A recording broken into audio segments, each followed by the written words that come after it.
And I was not allowed to tell anyone I was Jewish. But the cut of the all of the duties incumbent upon me. I am a Negro, and I'm very But proud. I remember the feeling that it left.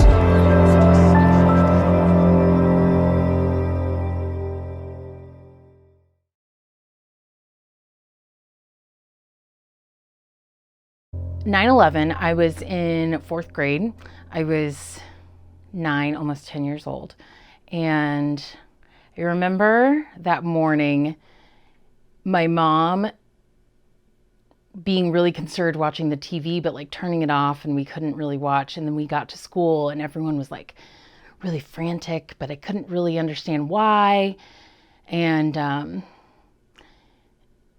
the entire school was called into the gym for an assembly, and on the projector we all had to watch the news, which I thought was a little disturbing for like especially like the kindergartners. And I don't even really remember what we were watching. I mean, I just remember like news anchors talking. I don't even know what about.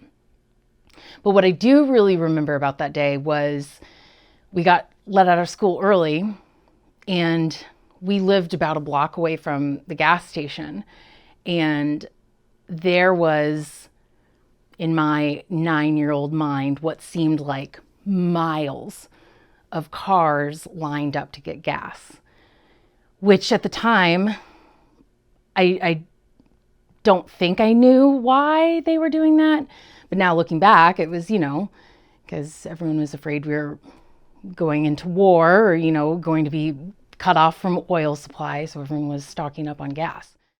One of our neighbors was a volunteer firefighter in a really small town. And I remember we had to take her kids in for dinner because she went and had to like direct traffic because it was just insane. Like the entire town and probably surrounding towns came to get gas, and they sold out of gas, and the gas station had to shut down for 2 days. Seeing the news coverage of the deaths of people falling to their death, or the phone calls from the plane passengers, that was really disturbing to me. Just the really personal stories, I think, was what really like set in for me, because when you hear of a mass casualty like that, it's just numbers.